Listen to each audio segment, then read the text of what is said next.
안녕하세요. 김유갑의 경제부동산입니다. 더 좋은 방송을 하도록 구독, 좋아요, 댓글 알림 부탁드립니다. 속보, 은행 예금과 대출 중단, IMF 공식 발표 난리 났다. IMF가 한국 위기 3가지를 거론하는 등 23년과 24년 물가, 경제 성장률, 잠재 성장률 등 비관적인 경제 전망을 내놓았습니다. 한국 금융이 무너지고 있는 상황에서 은행권 대출 중단이 확대되고 있습니다. 또한 은행권 부실로 예적금이 심각한 상황에 빠졌습니다. 매수자들이 한국에 대한 국내의 불안 등으로 매수자들은 부동산을 관망하고 있습니다.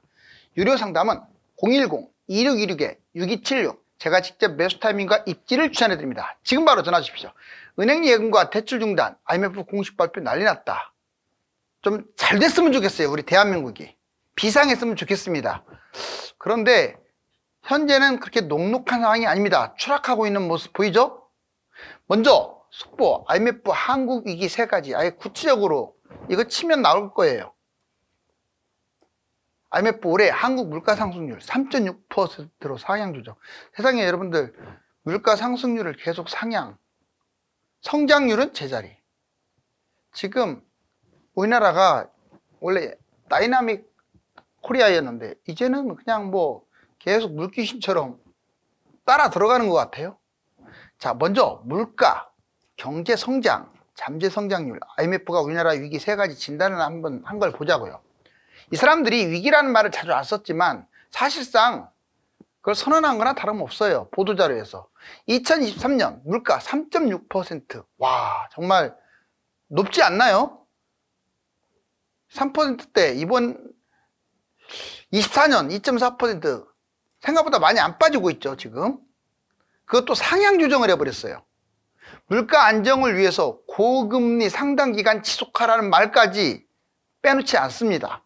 고금리 상당기간 지속하라. 이건 지금 다 IMF에서 지금 권장한 거예요. 섣부른 통화 완화 정책을 지양해라. 그러니까 섣부르게 통화 완화 정책을 쓰지 마라. 지양해라. 고금리를 유지해라. 가계부채가 심각하다. 자, 이 경제성장 부분도 한번 건드렸는데 2023년 경제성장률 올해는 1.4%, 24년 내년에는 2.2% 전망한답니다. 중장기적 4.0 수준으로 개선. 우리나라가 정말 3, 4%씩 계속 성장을 해오다가 지금 1%, 2% 어떻게 미국에 반토막도 안 되고 일본보다도 밀리고 좀 국민들이 담합을 해서 이번에 좀 제대로 좀 살렸으면 좋겠는데 지금 나락으로 빠지고 있습니다. 중국 변수도 있어요. 지금 상당히 높습니다. 위기 요인, 이 밖의 위기 요인은 가계, 기업 부채, PF 대출 이거에 대한 부실. 아예 IMF가 콕콕 찝고 있잖아요. 맥을. 잠재 성장률도 지적합니다. 특히 우리나라에게 문제가 되는 게 잠재 성장률이에요. 저출산, 인구 구조가 심각하다. 고용 관련해서 고용 형태, 시간, 임금 구조 개선을 조언했죠. 구조개혁, 위험 요인이 상당히 많다. 사전에 제거하는 게 필수다. 만약 이러한 위험 요인들을 제거 못하게 되면 뭐 금융위기, 경제위기 터져버리는 거죠.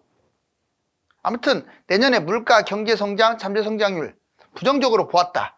자, 이제 여기 한번 근거 자료 볼까요? 정말 그렇게 가고 있는지. 소비자 물가가 이거 보세요. 2.3까지 내려왔다가 3.78.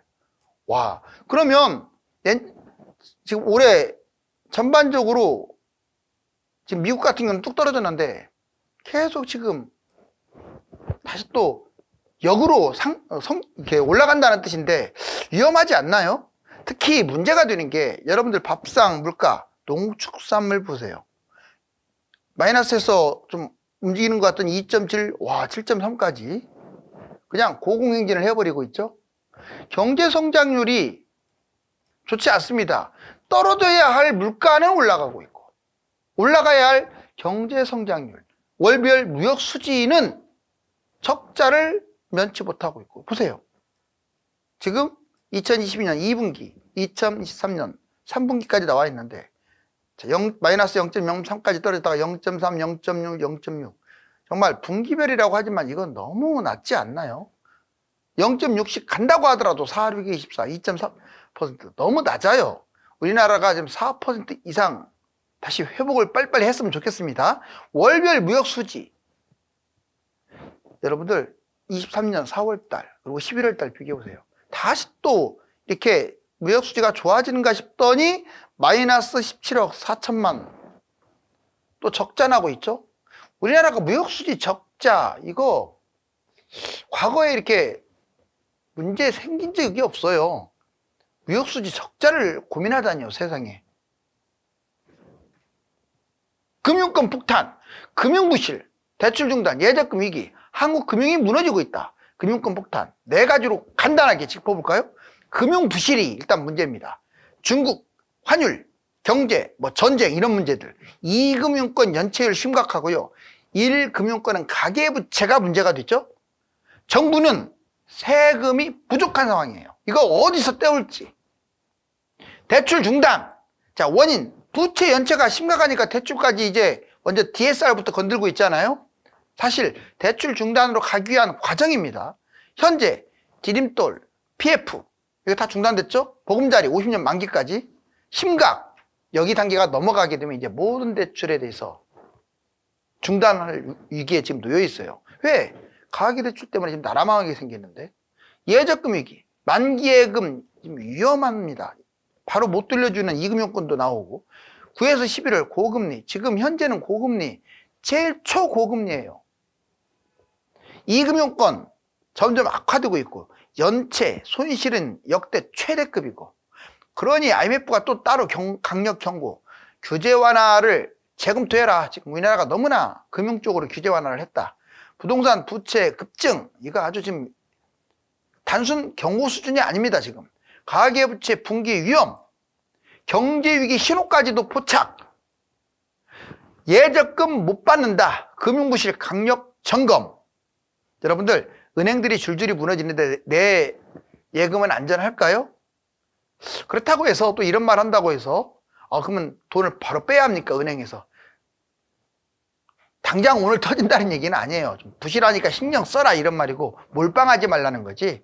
제 개인적 생각은 일단 예적금 들어놓은 곳은 그냥 끝까지 가도 될 것 같아요. 1금융권이든 2금융권이든. 다만 다음에 갈아탈 때는 좀 안전하게 금리가 좀 낮더라도 안전하게 갔으면 좋겠어요. 괜히 멀쩡하게 넣어놓는 걸 빼갖고 그냥 다른 데다 집어넣지 마시고요. 그래도 이건 잘 보세요.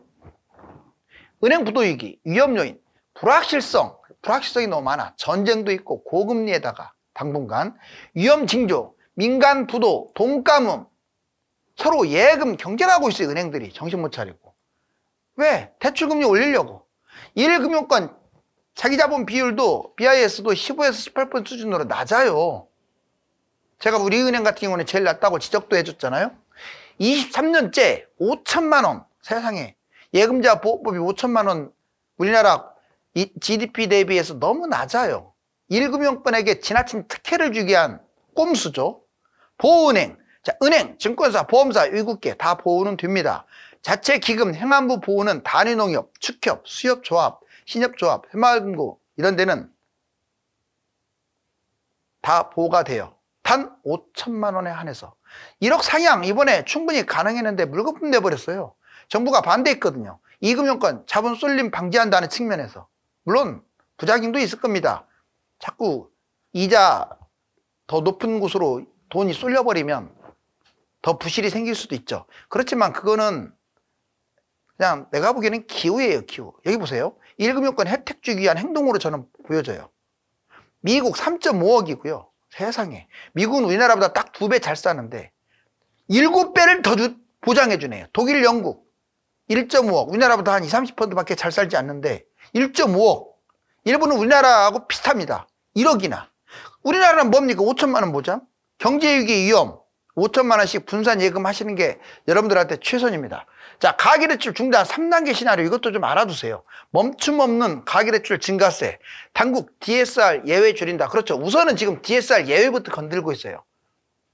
이제 점점 어떻게 되겠습니까? 뭐 가상금리까지 지금 은행은 지금 신났죠. 가상금리까지 해갖고 대출 금리를 올리고 있고.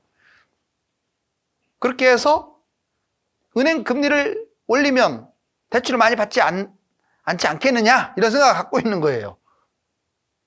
참 이기적이죠. 1단계 특례보금, 2단계 DSR. 이 2단계에서도 못 잡으면 3단계 모든 대출에 대해서 아예 중단시켜버리겠죠.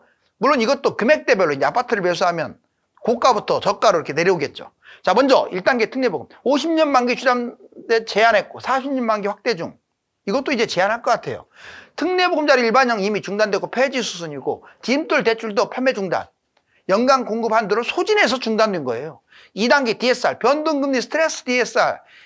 이걸 하는 까닭은 가산금리를 부과하겠다 뜻이에요.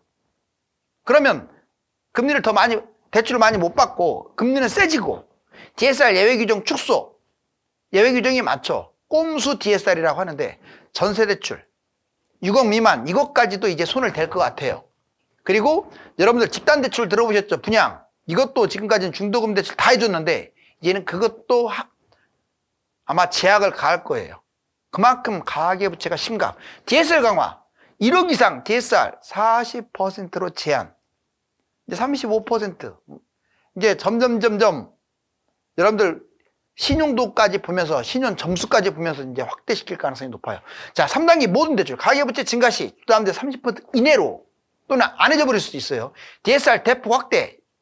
사실상 부동산 대출 중단이 돼버리겠죠. 고가 아파트 대출 중단 12억 15억 이상부터 점점 아래로 내려오겠죠. 실제로 이거 중단한 사례도 있었고. 자, 예적금 위험 3가지. 여러분들 이거 별표 칠게요. 또 한 번 이거 강조할게요. 자, 너무 우리 어르신들이 예적금에 좀 몰입하는 경우가 있어요. 물론 예적금을 하지 말라는 게 아닙니다. 집도 절도 없으면서 그냥 무조건 저축, 무조건. 어떨 때는요, 저는 주식 못하게 합니다. 여러분들한테. 근데 예적금 하는 것보다 삼성전자를 끝까지 끌고 가는 게 돈을 훨씬 더 벌어요. 자, IMF 때부터 지금까지 보세요. 삼성전자가 얼마까지 갔는지. 여러분들 예적금 하는 것보다 20배는 더 벌었을 거예요. 자, 예적금 왜 위험하냐면 3가지. 빨리 탈출하라고 나오잖아요. 화폐 착각해서. 자, 예적금 부실 첫 번째. 은행 부실, 새마을, 상호금융, 저축은행. 부실이 막 너무 터지잖아요. 위험 요인. 자기 자본 비율도 낮고 연체율 높고 PF 부동산 대출 이것도 심각하고. 부실 대상, 소상공인, 다중채무자, 한계기업들. 자, 위험 요인 3가지. 예적금 위험 요인 3가지. 자, 먼저 집값 주가가 계속 뛰어요. 자산 상승이 이자를 압도한다고요. 두 번째, 집값만 뛰면 다행이지 물가도 올라갑니다. 물가 상승이 이자를 압도해요. 마지막, 통화량, 돈을 막 찍어내다 보니까 화폐 가치가 하락합니다. 이 3가지를 플러스로 봐야 돼요. 따로따로 보시지 말고. 나는 그냥 돈 이자밖에 못 버는데 집값 뛰지. 그래서 손해보고. 물가 뛰지. 그래서 손해보고. 화폐 많이 찍어내지. 그래서 손해보고. 무지막지한 손해입니다. 10년 지나면 10억짜리가 5억도 안 돼요. 체감적으로. 여러분들 10년 동안 10억이 5억 이자 붙습니까? 요즘이나 조금 막 이렇게 금리가 세서 그렇지. 이제 좀 지나면 뭐 2% 아래로 금리를 추락할 텐데. 그래서 너무 몰빵하지 말라고요. 예적금으로. 그 다음에 예적금 해결 방안. 투자 목돈 마련 시에 집을 사기 위해서 또는 무슨 일을 하기 위해서 목돈을 마련하기 위한 단기적인 방편으로 한시적으로 예적금을 해야 돼요. 두 번째, 소액 생활비, 입출입, 단기 예적금으로 이렇게 입출입 그냥 그렇게 하듯이 뭐 1년, 6개월 이런 식으로 그러면 한 몇천만 원 정도 이내에서 반드시 장기 묶임은 위험합니다. 장기 예금을 또는 전세 사는 것도 여러분들 큰 문제예요. 전세를 다 10년 살았다 자랑 아닙니다. 바보지.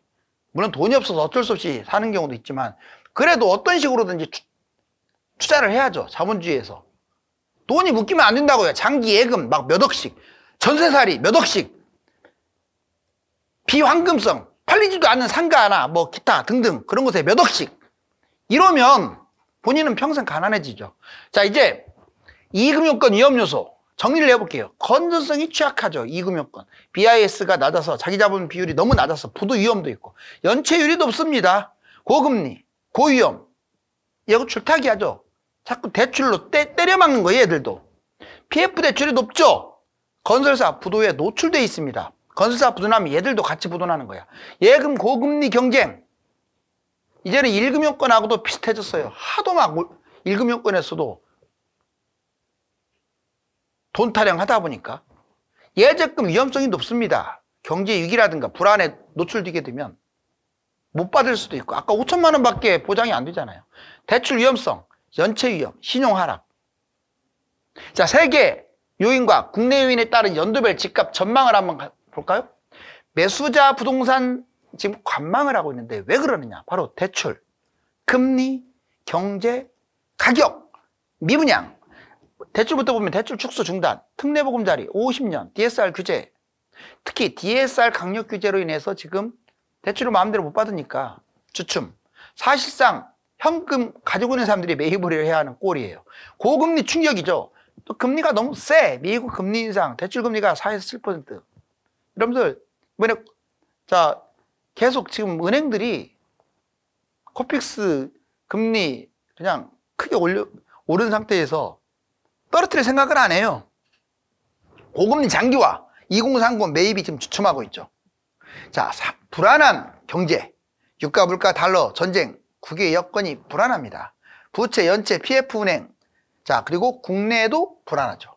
아파트 회복, 가격이 많이 떨어졌었는데 올 1월만 해도 많이 회복해 버렸어요.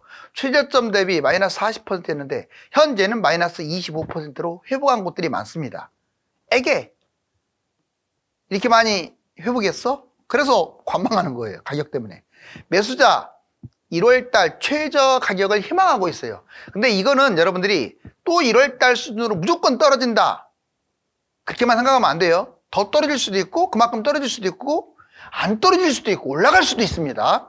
이 여러 가지 가능성에 대해서 정보를 취득해야 돼요. 자, 그 다음에 미분양. 미분양은 다시 또 줄어들다가 증가하고 있죠. 고분양가 심리 위축으로 미분양이 증가하고 있어요. 경쟁률도 막 50대 1, 100대 1 됐다가 미계약돼 버리고 3기 신도시 택지지구 공급 물량 지금 대기하고 있죠. 자, 대출 원금 강제 회수. 은행은 또 절대 손해보는 장사 안 합니다. 자, 자기들한테 유리한 모든 법안을 다 만들었어요. 약정 위반하고 중복 대출하면 대출 원금을 강제 회수해버린다고요. 주담대를 받고 주택을 추가로 매입을 하면, 또는 주담대를 받고 분양 추가로 그냥 집단 분양을 받아버리면 이거 강제 회수 조건이 돼버려요. 1년에 2번 약정 위반, 대출 상환 요구해버립니다. 그래서 그런 거 잘 보고 분양받아야 하고 잘 보고 추가로 매입해야 돼요. 추가주택, 분양 양쪽 대출 약정 위반이다. 꼭 기억하시고, 담보가치 하락, 제6조 담보의 제공. 집값이 떨어지면 담보가치 하락하는 거예요. 대출 약정서에 명시되어 있어요. 이것은 담보물의 가액 감소가 현저한 경우 채무자, 보증인은 원상 회복을 할 의무가 있어요. 담보를 보충하던가. 은행은 당연히 달라고 하겠죠. 상환 연체 능력 부족. 만약에 여러분들이 이자 1개월, 주택담보대출을 2개월 이거를 갖다 내지 못하고 지체했다, 그냥 날라옵니다. 그리고 그 이자가 살인적이에요. 진짜로. 한번 연체 한번 해보세요. 저는 전대하고 똑같아요. 사채하고. 자, 분할 상환 원리금 2회, 주담대 3회 이거 지체하게 되면 그냥 날라오죠.